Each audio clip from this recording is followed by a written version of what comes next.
Хуҷанд ин шаҳри бостониву пурфайзи диёр бо фарзона фарзандонаш нобиғаҳои илму адаб, фарҳангу ҳунар маъмулу маъруф аст.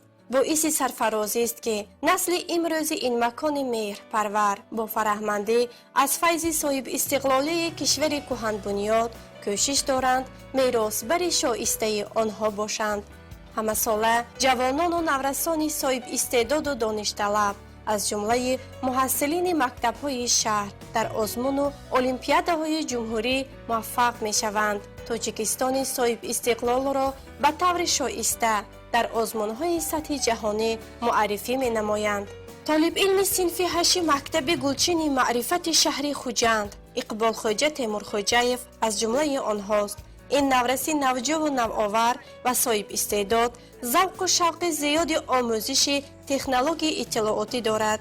кӯшиш мекунад ҳамқадами замон бошад.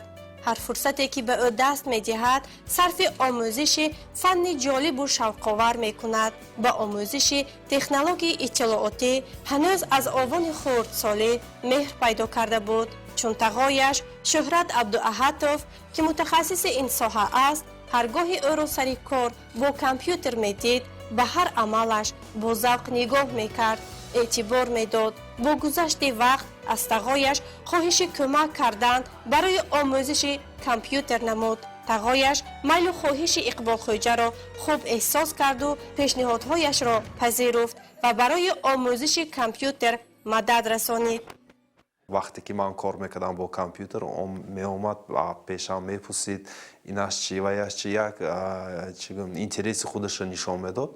дар китобхонаи худамон мо як китоб доштем дар бораи компютер. вай Иқбол ҳамин китобро хонда тамом кард дар зудӣ дар тезӣ ва дар синфи 4-5 барномаи худро якумин барномаи худро навишт. номаш кредитный калькулятор. худи Иқбол дар он барнома ҳама хеле буд ки агар шумо аз бонкҳо кредит мегирифтагӣ бошед вай ҳамун барномаш шуморо ҳисоб карда медод. ба гуфти бобояш Абдуҷаббор Абдуаҳатов ки худ дар риштаи фанҳои дақиқ таҳсил намудаву соҳибмаълумоту соҳибтаҷриба аст, аз овони хурдсолӣ хислати хуби зиракиву доноӣ, кунҷковиву хушзеҳнии Иқболхоҷаро мушоҳида карда буд. бо завқ ба ёд меорад ки ҳанӯз ҳангоми таҳсили синфи 1 пойтахти наздик 150 давлатҳоро медонист. аз синфи 1 сар карда ин дар хона харитаи сиёсии ҷаҳонӣ буд. бо шавқ ҳама давлатҳо нигоҳ мекард, нишон медод, медид. баъд пойтахтҳои ин давлатҳоро аз худ карда ман аз вай кадом давлат буҷонда пойтахташ чӣ гӯ ҳам нишон медод, ҳам пойтахташо мегуфт. ин бисёр барои ман хурсандовар буд ки наберам аз хурдӣ тафаккури аз худ кардани гӯем агар ҳамин фани география, математика, шахмат ва шавқу ҳаваси калон пайдо карда буд. Иқболхоҷа Темурхоҷаев худомӯзиро дӯст медорад. бештар ба омӯзиши технологияи иттилоотӣ мустақилона машғул мешавад. адабиёти заруриро бо мадади аҳли хонавода пайдо карда пайи омӯзиш мешавад то донишу маҳораташро мукаммал намояд. Иқболхоҷа дар синфи 8 мактаби миёнаи умумии гулчини маърифат бо баҳои хубу аъло таҳсил мекунад. аз фаъолтарин толибилм аст. омӯзгорону ҳаммактабонаш бо о ифтихор доранд. зикр бояд кард ки гулчини маърифат аз ҷумлаи беҳтарин мактабҳои вилоят аст. дар соли хониши 2019 боз 2 нафар хонандагони мактаб Ҷураев Ҷаҳонгир ва Манучер Турсунов дар озмуни байналмилалии шаҳри Анталияи Туркия аз фанни химия сазовори медали тилло гардиданд. дар соли таҳсили 2018-19 хонандагони мо дар олимпиадаҳои шаҳрӣ, вилоятӣ ва ҷумҳуривӣ иштирок намуданд ва 8 нафар хонандагони мо ҷойҳои намоёнро ишғол намуданд. дар байни ин хонандагон Темурхоҷаев Иқболхоҷа мебошад ки вай дар олимпиадаи ҷумҳуриявӣ низ иштирок карда ҷои намоёнро ишғол намуд. ба ғайр аз ин вай дар академияи хурди фанҳо низ иштирок карда ҷои аввалро ишғол намуд. ба наздикӣ дар озмуни ихтирокони ҷавони вилоят иштирок намуда ҷои аввалро соҳиб гардид. як استعدادی با یک شوق زیاد دارد و در روند آموزش برنامه‌های نوترین یک لایحه‌هایی که یک سپارش‌هایی که برای وی داده می‌شود در مدت کوتاه اجرا می‌کند. و گفتم ممکن است که یک چند لایحه‌هایی که تهیه کرده به استفاده داده شده است از طرف اقبال خواجه، این برای جلب کردن دیگر خوانندگان یا اینکه بیدار کردن شوق خوانندگان نیز یک یاری یک کمک به اندازه زیاد را می‌رساند.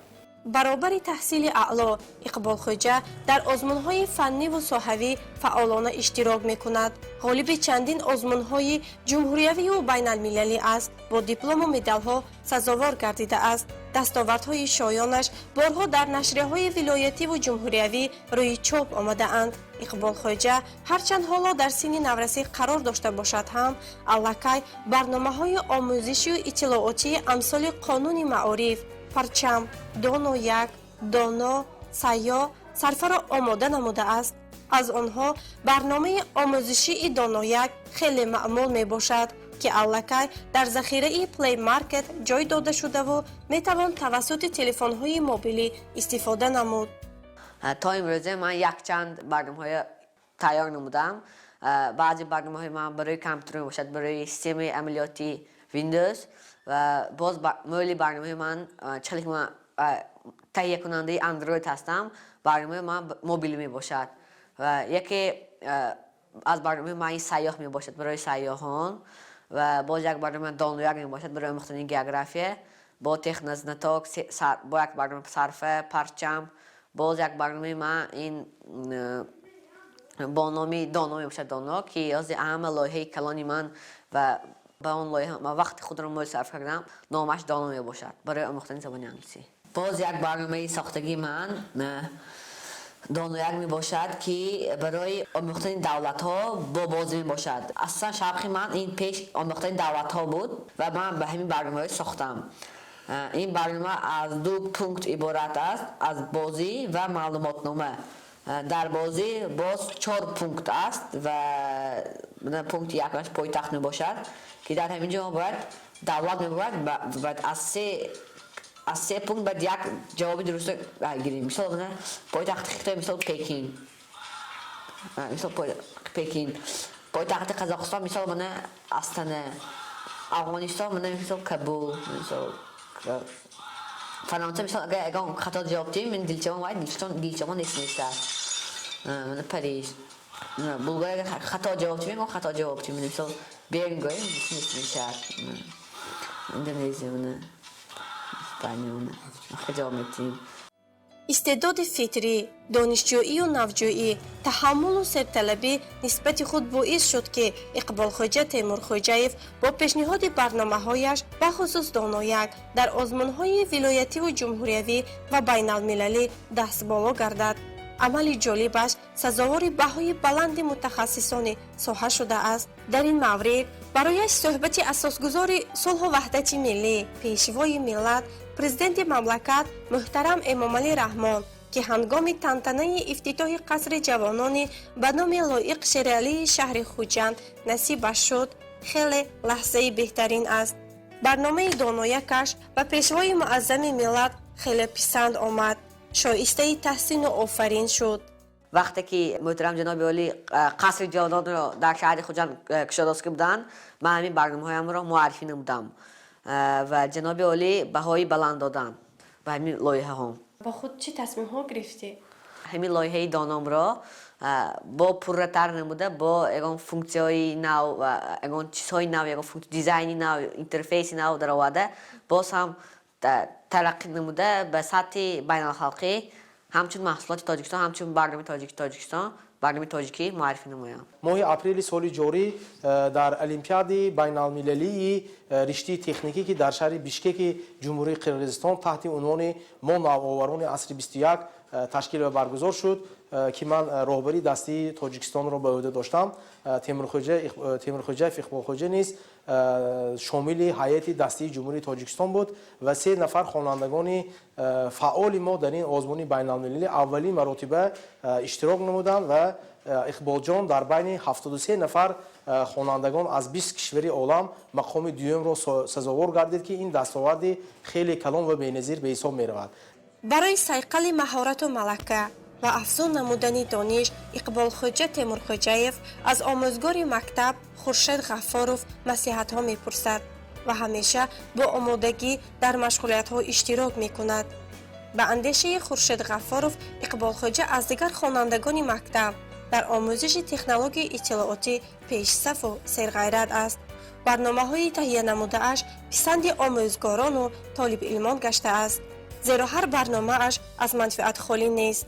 برای آموزش زبان‌های روسی و انگلیسی، شناس شدن با تاریخ و طبیعت دولت‌های دنیا، گرفتن معلومات حقوقی با اصول خیلی جالب مساعدت می‌نماید. من به اقبالخوجا طول 3 سال از فن تکنولوژی اطلاعاتی درس می‌دهم. او خیلی فعال است، درس رو بسیار درک می‌کند. همچنین مستقلانه یک چند برنامه‌هایی که حاضر به همه ضرور است کار کرده برآمده است. اینچنین به قانون معارف جمهوری تاجیکستان در سامانه پلی مارکت جایگیر کرده است. این برنامه بسیار هم قلای میباشد. همه قانون‌های معارف جمهوری تاجیکستان که هستند در همین برنامه جایگیر شدند. آنها میتوانند با طریق دریافت یگان کلمه یا یگان قانونی که اگر دستکار باشد میتوانند از همان برنامه دریافت کنند. در مکتب گلچین معرفت، محفل بازی شاهماد با راهبری آموزگار فنی متماتیکا لطف‌الله علیف عمل می‌کند. خوانندگان با شوق در وقت‌های بیرون از درس مشغول شاهماد بازی می‌شوند. در بازی شاهماد نیز اقبالخوجا خیلی فعال است و غالب مسابقه بین المللی نیز گردیده است. می‌داند که بازی شاهماد وسیله تقویت فکر است. در محفل شاهماد یکی از بچگان، یکی از شاگردان ما معین شده، یکی این تیمورخوجا اقبالخوجا. در یک هفته 2 مرتبه هر یک از بین آنها صنف‌وار درس داده می شود، یعنی که همچون علاوه که درس داده می شود. از بین اینها بچه‌ها معین شده که بچه‌ها را به مسابقه تیار می‌کنیم. یکی از دستاویزی ما تیمورخوجا اقبالخوجا در بیشکک اشتراک کردن، جای نمایان را گرفتن. وقتی شахмат تشکیل شد، بچه‌هایی که لیاقت متماتیکی هست در معین میشد، از این محفل در معین میشد و انکشاف عقلی، این ذهن، انکشاف عقلی و ذهنی است این بازه. به اقبالخوجا زیبایی پرستی پسند است. از زیبایی‌های طبیعت دلفریب دیار و ذوق آمده آن را روی اوراق سفید می آورد. با این عملش محبتش را نسبت به تاجیکستان عزیز بیان می کند. از هر موفقیت اقبالخوجا اهل عائله، نزدیکان و پیوندان و خصوص مادرکلانش مصابی اوچیلووا که خود سالها از پی پیشه آموزگاری است پروبال می کشاید. با نبیره اش افتخار هم می کند. آینده اقبالخوجا را رخشان دیدن می خواهد.